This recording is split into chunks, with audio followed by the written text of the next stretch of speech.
Who is Allah? Jalla Jalaluh. Allah's not an idea you hold. He's the reality holding you. Before you think of God as something, pause.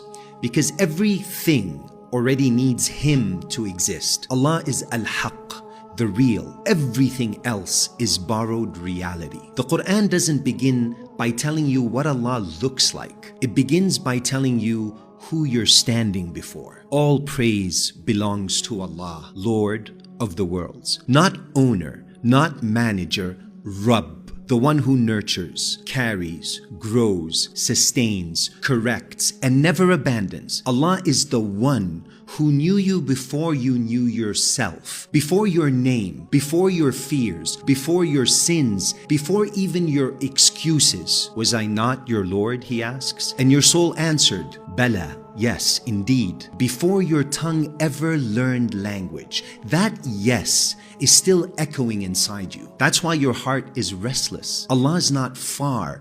Distance is a makhluq, a creature. He created it. We are closer to Him than His jugular vein. Closer than your thoughts. Closer than your memories. Closer than your voice narrating your life in your head. You don't move toward Allah by traveling. You move toward Him by seeing clearly. Perspicacity. Allah is the one who acts through causes but is never trapped by them. You call it luck, you call it coincidence, you call it timing. Allah calls it permission. The fire didn't burn Ibrahim alayhi salam, not because fire forgot how to burn, but because fire only burns when Allah allows it to. So when something works in your life, it's not because the door was powerful. It's because the opener, Al-Fattah, was present. Allah is the light of the heavens and the earth. Allahu nuru samawati wal ard. Not a light, the light by which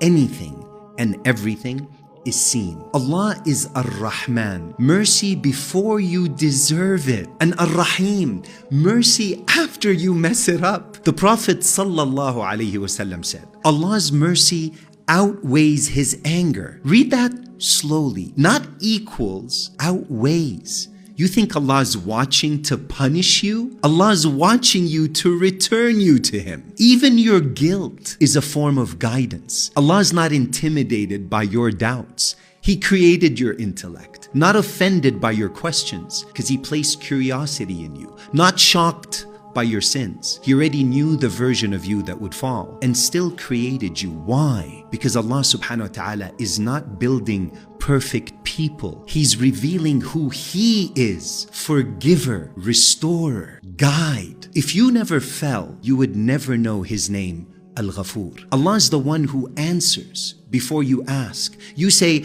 I made dua and it didn't happen. But what if it did? Just not in the form your ego requested. What if Allah answered by protecting you, or delaying you, or rerouting you, or breaking you so you could finally soften? The Prophet sallallahu alaihi wasallam said, amazing is the affair of the believer.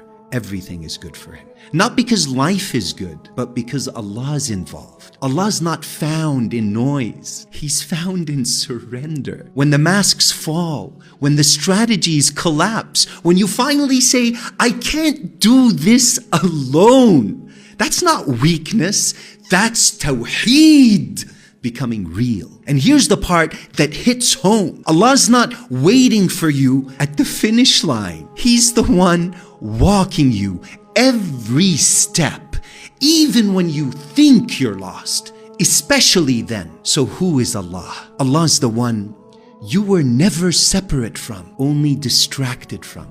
And the moment you stop mistaking the doors for the one who opens them, you don't find Allah, you remember Him. And when that happens, nothing, I mean nothing, looks the same again.